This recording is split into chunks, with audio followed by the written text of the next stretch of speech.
Piotr Pilgrim vécut les 16 premières années de sa vie dans l'orphelinat d'un village sans nom, un endroit lugubre sur lequel un sort avait été jeté. Les habitants y vivaient dans une grande misère, traversant les pires épidémies, les plus cruelles famines. Village maudit, peut-être bien.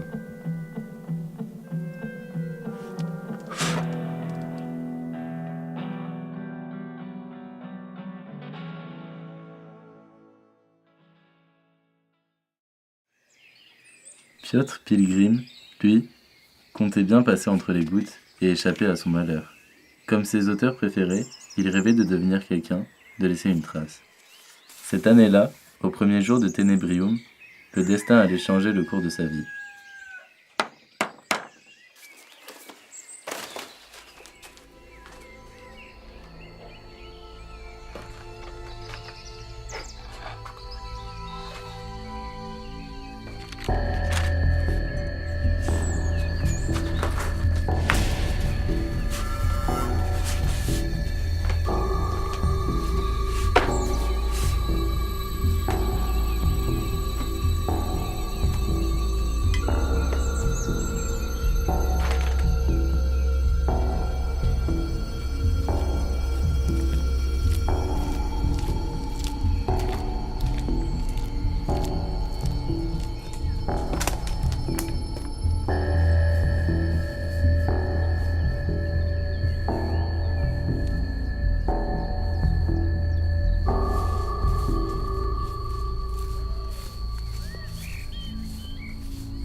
Y'a quelqu'un?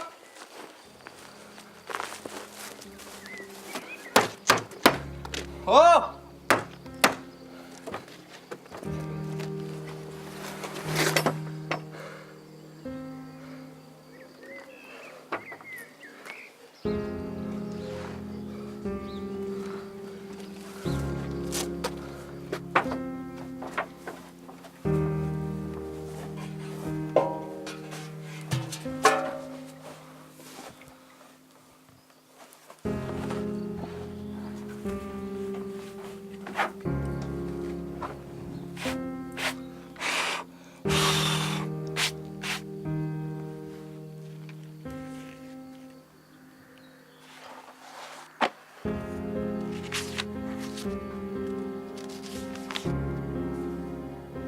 Piotr dévora ce livre avec une étrange impression de déjà-vu. Certaines phrases lui paraissaient familières, comme s'il les avait déjà parcoulues. Il poursuivit sa lecture et constata que les emprunts à des œuvres connues étaient nombreux.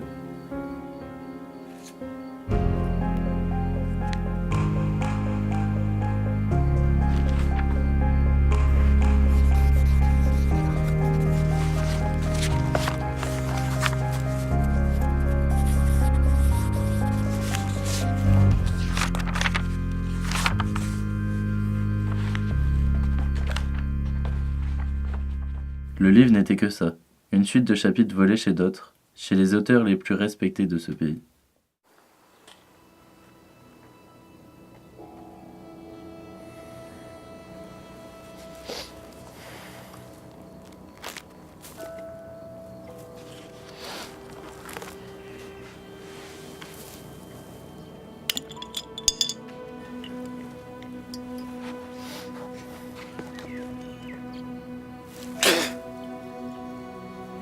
Ce livre avait été publié plus d'une centaine d'années avant les autres.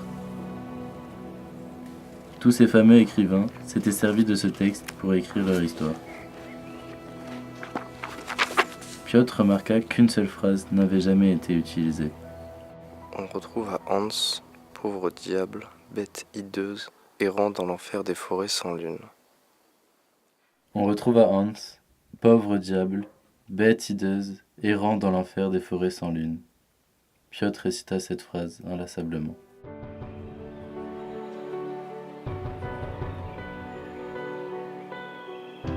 Le livre lui avait soufflé quoi faire. Il allait adopter ces mots, les faire siens, et inventer une histoire qui le rendrait célèbre grâce à eux. Piotr s'établit dans un village, exerça plusieurs métiers et passait tout son temps libre à écrire. Et il finit par ne plus penser qu'à ça.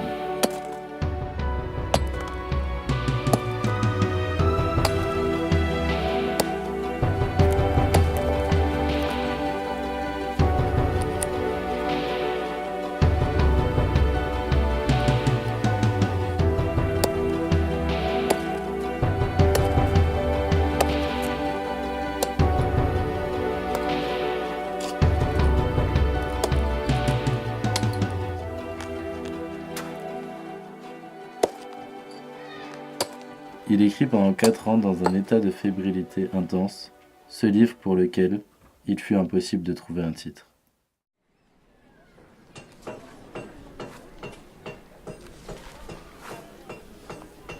Écoutez, c'est brouillon. L'intrigue est insipide, les personnages transparents, à peine esquissés. C'est d'un ennui. Page par page, on s'ennuie. Vous perdez le lecteur. Non, vraiment, là, je peux rien faire pour vous. Là. Voilà. Allez.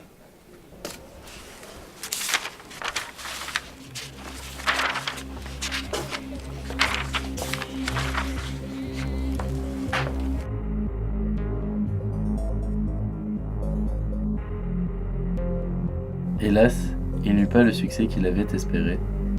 Sa déception fut si grande qu'il finit par partir en haut de la montagne. Les gens racontèrent qu'ils ne le virent plus jamais redescendre.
Ces enfants, qui un jour avaient ramassé des histoires bien cachées dans les arbres, grandirent, firent des études. Ils se mirent à écrire, à jouer avec les mots. Ils devinrent poètes, auteurs de théâtre et philosophes. Aujourd'hui encore, leurs ouvrages sont étudiés dans les écoles, dans les facultés, des rues portent leur nom, des monuments sont érigés à leur gloire. Leurs écrits eurent du succès, un succès qu'ils n'auraient jamais espéré. Le mois dernier, dans les rayonnages de la bibliothèque, où je viens lire tous les jours, j'ai vu un livre bien caché sous les livres, un livre sans nom, celui de Piotr Pellegrim. J'ai commencé à le lire, à y trouver des mots qui me semblaient familiers, des phrases entières, comme si l'auteur les avait volées, toutes. Je n'en revenais pas. Puis, je regardai la date de parution de ce livre et découvris que le livre avait été rédigé bien avant. Ce n'était donc pas Piotr Pellegrim qui avait volé leurs mots à ces auteurs de génie, mais l'inverse. Alors maintenant, c'est à mon tour de raconter une histoire qui me rendra célèbre, une histoire à partir de l'unique phrase qui semble n'avoir pas servi. On retrouvera Hans, pauvre diable, bête hideuse, errant dans l'enfer des forêts sans lune.